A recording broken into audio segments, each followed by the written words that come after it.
Hello, everybody, and welcome to the second episode of Don't Touch My James, the podcast. On today's episode, we will be discussing our experiences of living abroad as expats. For all this and more, stay tuned to today's show. Today's podcast is sponsored by NordVPN. Protect yourself while surfing the internet by using NordVPN. NordVPN allows you to connect to any of their secure servers around the world, protecting your personal data while you're online. Use code BLANK at NordVPN for 50% off your next purchase. Oh, hey guys. So, on today's podcast, we're joined by our very good friend Andrew. Say hello. Hello. Hey. And of course, we have our co-host, Rohit. Hello, I'm the creator of the podcast. No, you Nice are to not. meet you. That's a funny joke. No, All right, it's true. well, guys, today's episode, the topic is living abroad as expats. Oh. It's okay, and so we'll be talking about, I guess, the culture, maybe some of the experiences, the lifestyle, I guess. So, who Yeah, wants so to? definitely. So like the first thing that comes to my mind is like, how do you adapt to a foreign culture, right? Yeah, I mean, all of us don't really seem to adapt to a single culture. I guess I because think- all of I us think- have been I think living abroad for the so word is long. like third culture Exactly. kids. So, yeah. And so like when you go to a new country or a new place, which you guys have done, and I've done personally too, like how do you guys feel? And how do you guys fit in? How do you guys explore? Well, I Well, guess I've you had to do it can't. You most- I'm gonna can't. go first. You can't really fit in with the locals at all, you know? Especially if you study at one of the schools, you can't, if you move around a lot, you can't really fit in with local kids, and you can't really fit in when you go back to your home country, you know? I guess Yeah, that's why so- we're third culture kids, because like you just don't really fit in anywhere. So do you guys end up feeling lost? Like how do you find your identity in something in a place where you don't feel belonging that you belong to? I sort of agree with going back to what James said. I sort of agree with that, but there are, especially for me, because I've grown up basically in other countries that aren't my own. Going back to your own country is a weird experience after you live somewhere else. And you I feel more lost like when I've gone back to India rather than when I'm somewhere else, because I'm so used to this idea of immersing myself in another culture, another. Yeah, but like you do get used to being different to the locals, but like I guess you fit in somewhere with, I guess, the foreigners who also live there, you know, and that's kind of where you blend in a little, you know, I would agree with that. is where you find a group of people who share the same experience of you at the moment. It is tough though to fit in, especially if your cultures are really wide apart. I mean, where would you go? Like what would be the first thing you would do when you go to a new country? Like, do you try the food? Is that the first thing you head up to? Oh, of Or course, is it you, like- you have to try the food wherever you go. You know? I personally, the best thing about other cultures is the different food, Yeah, because there are so many different. Because it's really indicative of a culture. Because those slight like differences in the way they cook, it really does highlight the differences in cultures. yeah, it does. But also another thing I kind of want to talk about is like how well can you integrate into a society, right? I mean, if you're talking about a multicultural nation like Australia, US, or Canada, right? You would most likely be able to fit in. Like even if you were. Oh, it's so much easier to fit in those countries than you would in Asia, you know. And I countries think in have, like, Asia, communities if for you. in Asia, if you look different, it's basically you can't really fit in, unless maybe you live in like Singapore or Hong Kong. But like, otherwise, it's very hard for you to fit in. You know, especially. No, but even then, when you go to like the US and stuff, you can still like what's the word, integrate into it, right? Because it's like because these countries have fluid definitions of what a national is, right? A citizen is. Yeah. So when you head to these countries, they actually take you in. And you know, if you stay for long enough, you become second generation, third generation. You can become a part of the culture, you know. Yeah. Whereas when you go to a country like China or Vietnam, or even European countries, you have a strict sense of national identity, right? Yep. I mean, like when you guys have been to like even let's say India, right? If James lived in India since he was a kid or he was born in India, he would never be considered Indian. No, I mean there are a lot of people who I think a lot of people consider language as one of the first ways to integrate into another community. But even like in a community, if James were to be in a community in India and he was able to speak the language, there's such clear like definitions of what an Indian should I look think like. exactly. Looks are definitely part of it as well. You know. It's a big thing in a lot of countries in Asia. That's one of the reasons of what makes it difficult for someone who's foreign to easily become part of the local community. Yeah, I mean, even as a half Asian, you know, anywhere you go, it's like, oh, he's a foreigner, you know.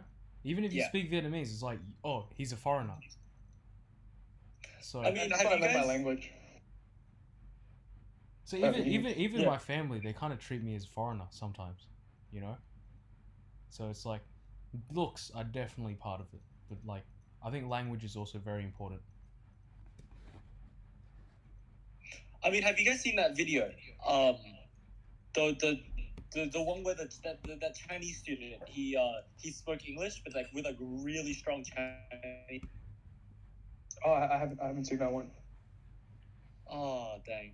Well, he's like this kid. He does who's grown up in China for a really long time, and he's a foreigner. He's European of some kind of nationality, and he spoke fluent Chinese, and he spoke Chinese with a very and he spoke English with a very Chinese accent. And so when it got posted online, a lot of people like it went viral because people were like, "Oh, he's this foreigner who's speaking with a Chinese accent when he's trying to speak English, but then when he speaks Chinese."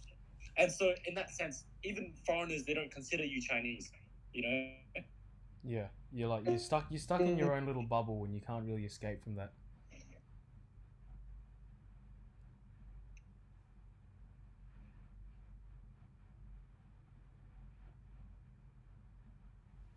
Hello.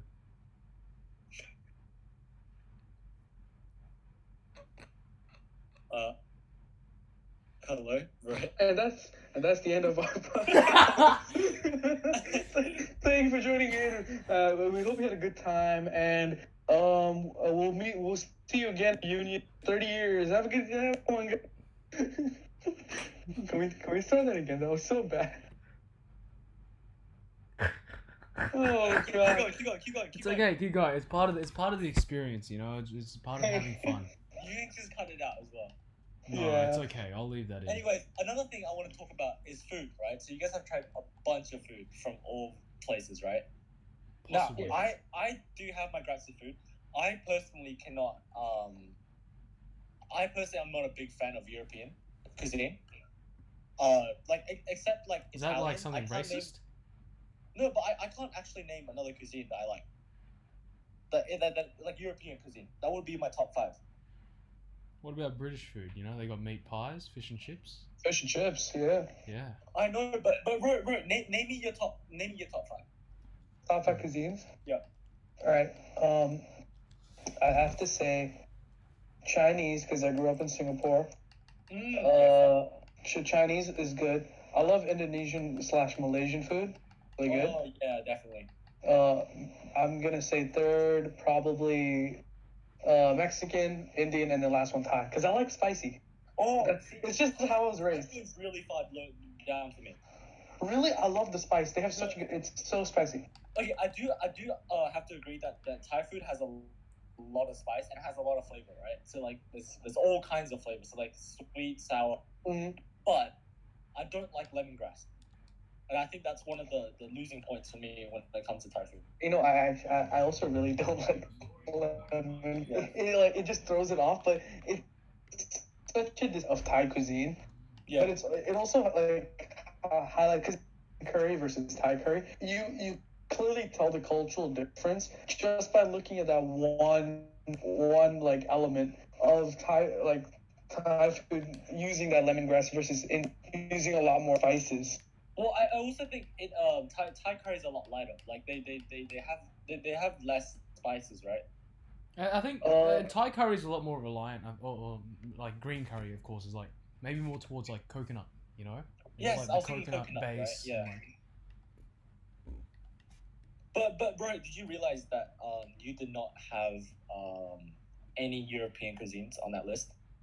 Well, you know what's the problem with that? It's my perception of European cuisine is because it's what I'm used to getting in Asia and what's perceived in Asia as like burgers or like sandwiches. Like that's my like super that's what my perception of European cuisine, because that's what's presented to you in Asia especially. But it's also what we're used to eating, right? So Yeah, exactly. the flavors that we consider good are a lot different from what we would normally get in Europe, for instance, right? So the tastes I prefer aren't there. Yeah, exactly. Right. If I think of like European food, I think that like heartier meals and shit, you know, Like what? I think they're just more heavy than Asian food. I think a lot like basically I think there's more Asian food that is light, you know, very light, not heavy, unlike European food, which is mostly heavy foods. I mean, no, I don't think that's the same case, because I don't want to conflate American food with European food as well. Exactly. I think but it's just the perception you give. Yeah, because I mean, a lot of European food has very light flavors as well. That is true. A lot of what we think is European is really just American. No, I know, and I'm keeping that separate from each other. So American food is even heartier than European food, I think. But European food, I think, is still heavier than. I mean, what's an example of a European dish? An example of European dish that's like hearty? Escargot. Yeah. Okay. I don't agree that escargot is hearty. No, I don't think so. I never said it was hearty. I think like you just look at like British food and like you have like bangers and mash, you know, and you get like pies and like gravy and like. Well, they're not European anymore. Well, no, it is European, bro. Here, you can't really say they're not European. You have to distinguish between Northern European and Southern European food as well, you know. Yeah. Because in the north you have a colder climate, right? And it's more temperate, and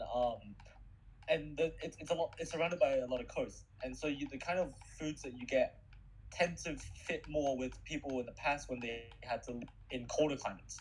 So you had a lot more fermented stuff, right? I mean, if you just look at Scandinavia. Yep. Like, have you seen the like? There's a fish that apparently it's so fermented that once you open, like, ferment there so much to the point where you can't even stand being in the same room as. What, Surströmming? Oh, it's called Surströmming, yeah. Yeah, that one.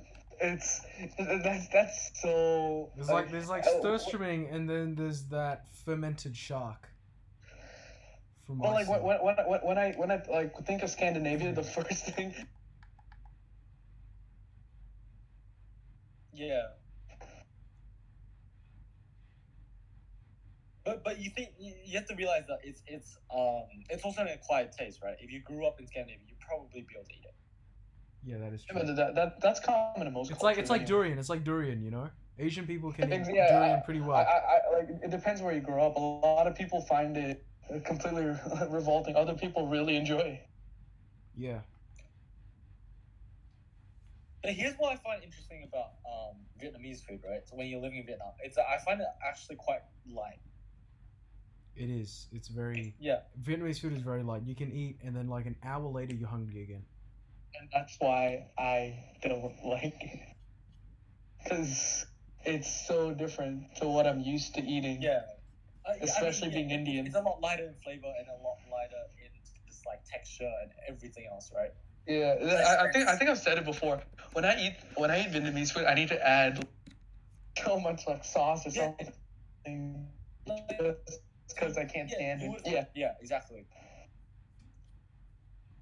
Another question I have is, what's Australian cuisine? What is it? I don't think it exists. It's just stolen from a bunch of other places.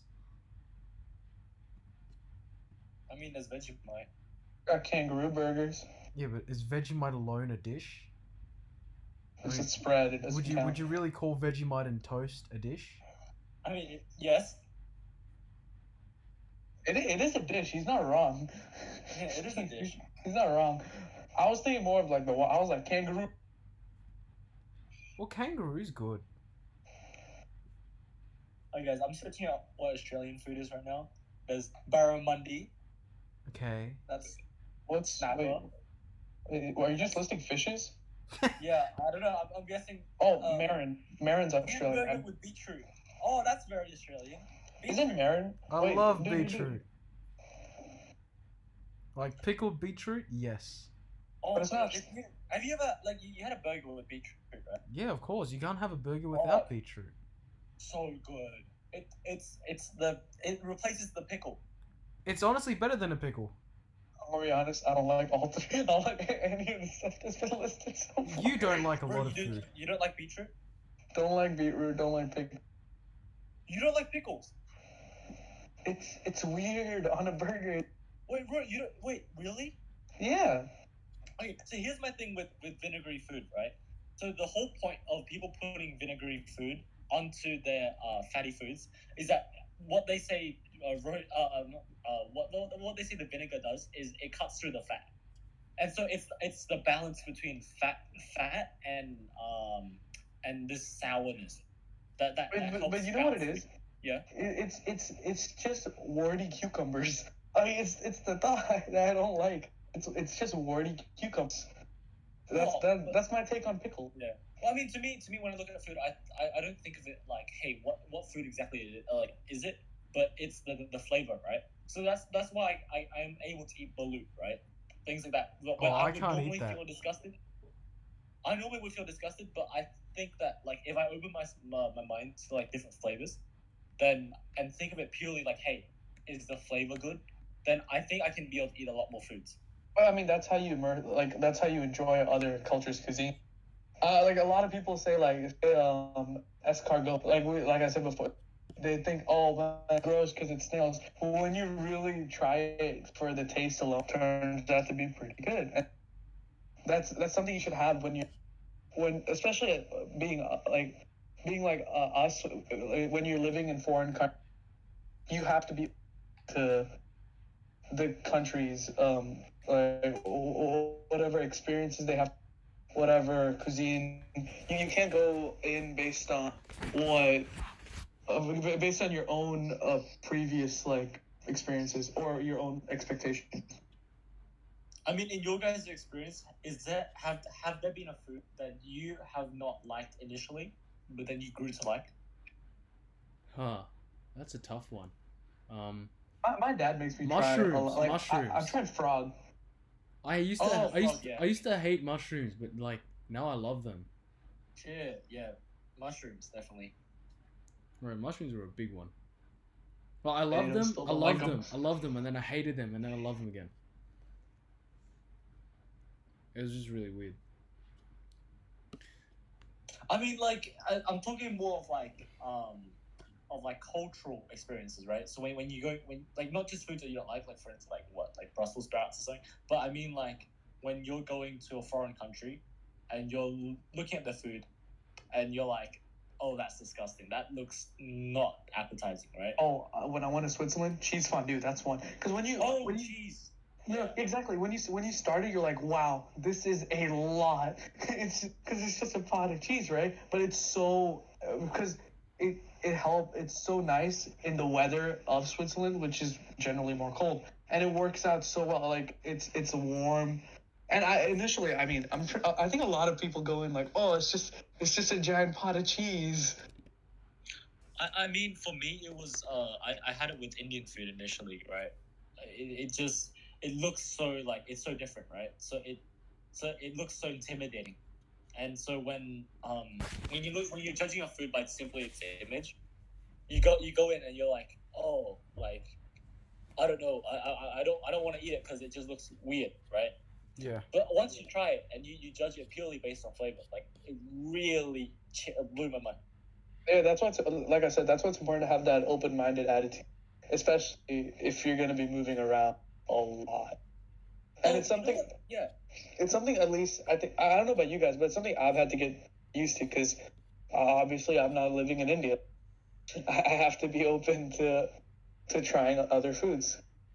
Yeah, I mean, like, but even when you're living like overseas, like you're going to try like even other cuisines, right? Like for instance, like Japanese food. A big portion of Japanese food is like sashimi, right? Yeah, which is Yeah. weird because Oh yeah, I least used for to, me, I initially used it was to, I weird. used to not like that, but like I grew to love it now, because it actually tastes really good. Yeah, and I mean, in that case, it's more of like an acquired taste and an acquired flavor, right? Yeah. Yeah. At least for me in the beginning, I thought it was weird because a lot of, especially like what I grew up eating, like it's fish, it's supposed to be like heavily seasoned and like cooked away, and like seeing like just raw fish with nothing on it was such a weird, was such a weird encounter. But then once you start trying it, it does really become really good. But also, like, the stigma of, like, oh, you're eating something that's raw. It's not cooked. It's dirty, right? Yeah. Yeah. Yeah, but that's kind of like, yeah, no, yeah. But it's also the same thing with street food. Like, for personally, sure. like, when it comes to street food, especially, like, in Vietnam, when I moved back here, it was difficult to, like, be like, oh, that looks appetizing. Because it's, like, it just doesn't look hygienic, right? Yeah. And at the end of the day, you just have to go for it. Like, if there's a lot of people eating it, it most likely is fine, because like if there's a bunch of locals eating it, then like they're not all gonna get sick, right? Yeah. I haven't tried street food here, but at least for me, like I love eating street food just because, like in most of the countries I've lived in, whether it be Thailand, Singapore, India, street food is a huge part of it, and I love eating, like sitting down on the street eating food. Sometimes I like it more than being in like a restaurant. But I do, yeah, I think the experience is probably, in my opinion, more interesting and more exciting than a restaurant. I know, yeah, for sure. Yeah. No, I think what amazed me about Singapore was that the street food cult, like, well, the street food, like, in quotation marks, obviously, because you don't really have vendors selling right on the street, right? You have like the what's it called, the markets, It's the hawker centers. yes, the hawker centers, yeah. What a fantastic Wonderful. example of their culture. It's Yeah. so good. Like you see yeah. most people eating there rather than, and you go there if you want to truly local. And the best part is Singapore has made it in a anybody can truly enjoy what they consider to be some of the prides of their country or like examples of their culture, and they've made it so easily accessible for anybody to just enjoy. Yeah, but it's accessible also because it seems very hygienic. Like when I went there, it seemed like I was like rated like the food being, so I could just purely experience it for its. And I think that's one of the main ways you have to of exporting culture outwards, right? Is you have to make your culture or your food or whatever you're trying to export seem palatable and seem very easy to take on. Because like if I'm going to like somewhere like in Vietnam and I go to a street vendor, I'm gonna constantly be worried that like the food's dirty or like that it's unhygienic. Yeah, there's a higher level of skepticism in other Asian countries. I think it's also like depends I think how it's much like I think food it's the is part of fact their that you're culture. sitting like so close to the street, you know, and sometimes the streets do look really dirty, and you're like sitting very close to rubbish sometimes. I think that Yeah, but- adds to the yeah. the thought that it's a lot worse than it actually like what it actually is.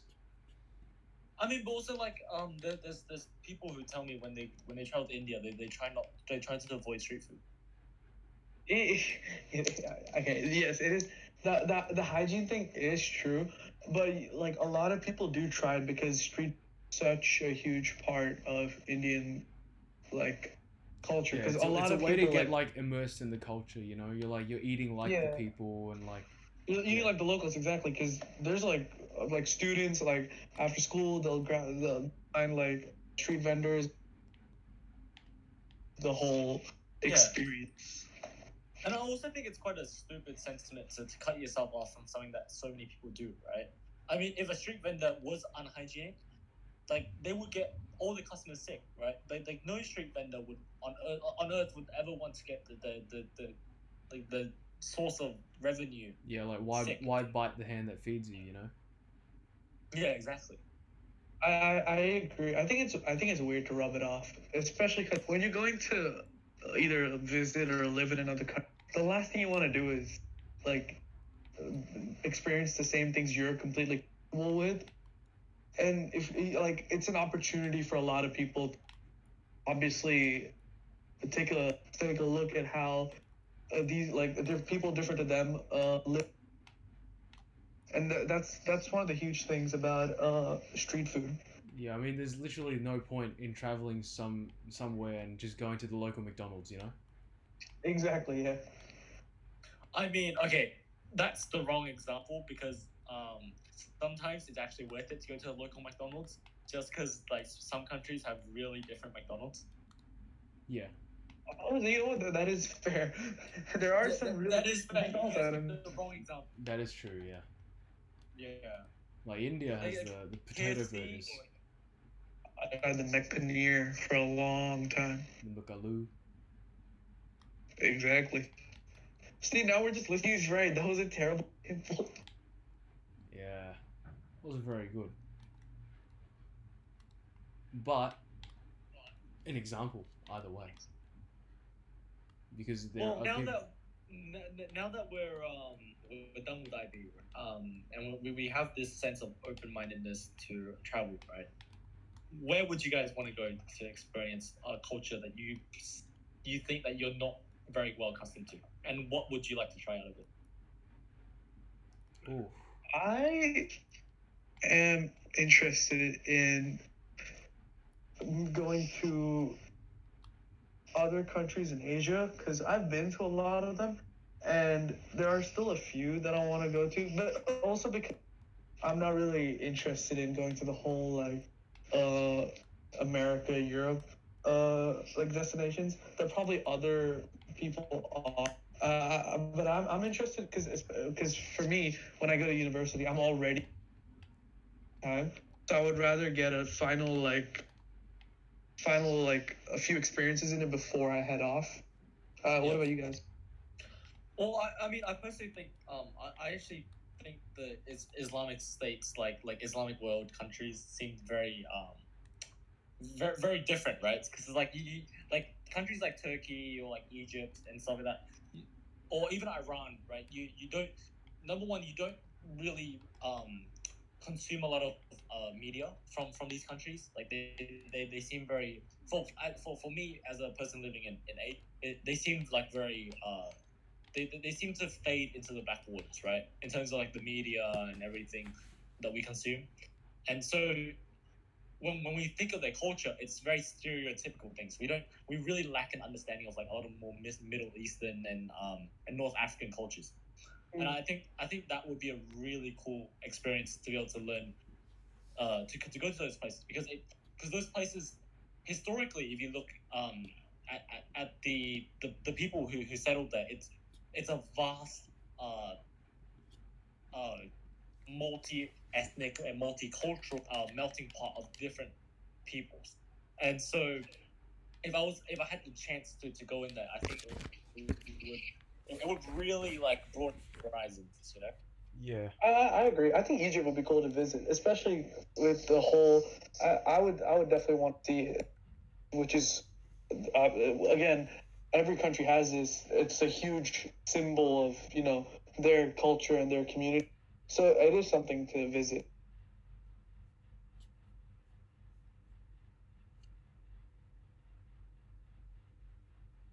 James, I what also about think you? I don't really know where didn't we I'd discuss visit. that we wanted to go to Tuvalu? Tuvalu, I I definitely mean, want to visit. I'd love to go to the Pacific Islands. Dude, I've learned, like, after like seeing everything about Tuvalu, I'm so interested in visiting. I know, like having that really cool, like playing on the like where the airport is. You know, everyone just goes there and just like chills. Yeah, Like people and play it's also soccer. it's a really different, like, it is a very different lifestyle to what I'm either like used to living in or used, because I've heard it's very communal and it's not something. It is, again, a really interesting experience to get in. No, I actually one thing I need to actually emphasize is that I quite need to visit New Zealand because Oh yeah, living in same. Australia for so long and I've never been to New Zealand. Never been to New Zealand at all, man. Yeah, I think it is quite interesting. Like there's Basically the same things in Australia, but different. sheep. Sheep. Also, Flightless The Birds. Hobbit. I think Well, I'd go there because like I think Maori culture is actually really really cool. You know. Oh yeah, I think that's really cool. I actually quite like Hawaii as well it's a really interesting culture because like there's a lot of Japanese influence but also like traditional Pacific Islander influence, right? Yeah. So Yeah. it's like that Plus really cool American- mix. Yeah, of course. It's just like that. That is like such a good representation of like cultures coming together. You know. Yeah. Well, I mean, at the end of the day, we don't know too much about these places, and we just have to travel. And I think that's one of the missing things to do, right? Or I mean, but we can't. also given It's given great to us, travel, we but have we that can't travel opportunity. right now. It's not safe to travel right now, but we are super lucky to have that to travel to other countries.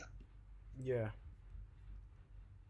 Which I emphasize not at the moment, so it's good to stay home right now. But once it's all done, you know, traveling is such a good thing.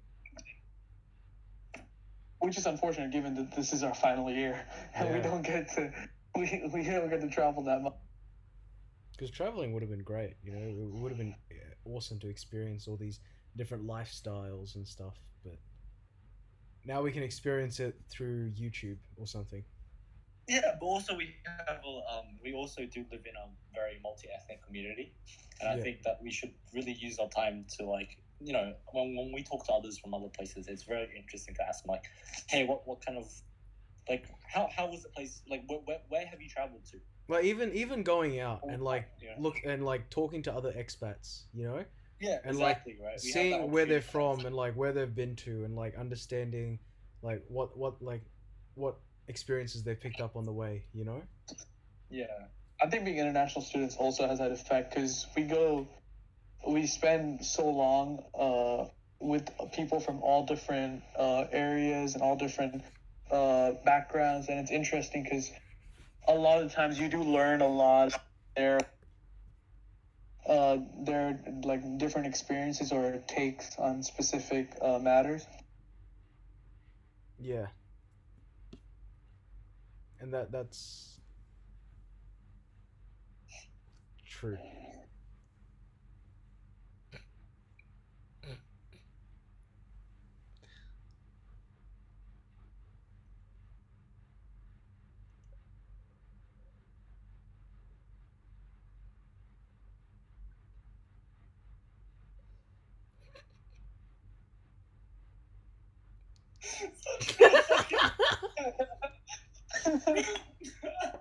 All right, let's keep it going. Let's keep it going. Keep it rolling. We're on a roll.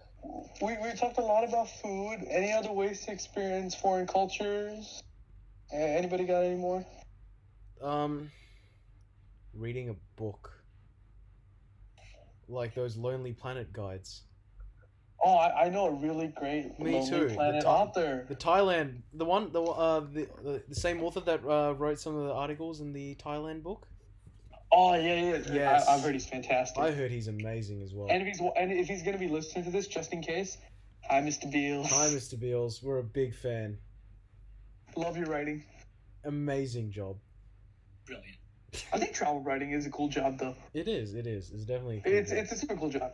Because not only are you learning about the experiences yourself, but like you're sharing it to other people. You know, you're spreading it. But it's also you learn about the really like, because a lot of travel writing they don't focus on like the major, like this is the major tourist.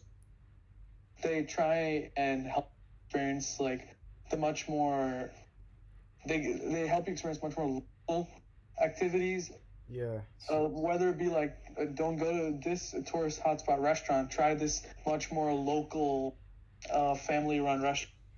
Support is helping support people within that community. Yeah, and it helps the locals, and it helps, and it teaches you more, you know, about the culture instead of something that was designed to, I guess, take your money. Because you can have some of those tourist traps, you know. Which, Yeah. Yeah.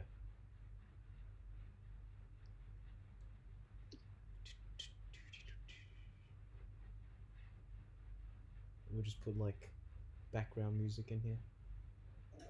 You're gonna do some editing. I'll edit some. I'll edit some of the songs in here. Episode 2 was such a failure. I can't wait. Edit out some of this for sure. I can't wait to go to sleep. What else can we talk about? Yeah, Just edit the parts where we're doing this kind of discussion. I'll just like slice it and cut it together. Guys, I completely blanked. I know. We talked about food for like a good like. But James, you have to keep asking questions because I've run out of questions. I have run out of questions. You want to just end the episode? I mean, How long was that? It's almost 40, Wasn't that- It's almost 40 minutes. That's fine. Cut That's it. fine, yeah. And that's all the Whatever. time we have for today's episode, guys. So thank you all for joining. We had a really good discussion, so it was all fun. Bye. Thanks for joining us on episode 2 of Don't Touch My James, available on YouTube because Spotify doesn't work. Thank you very much.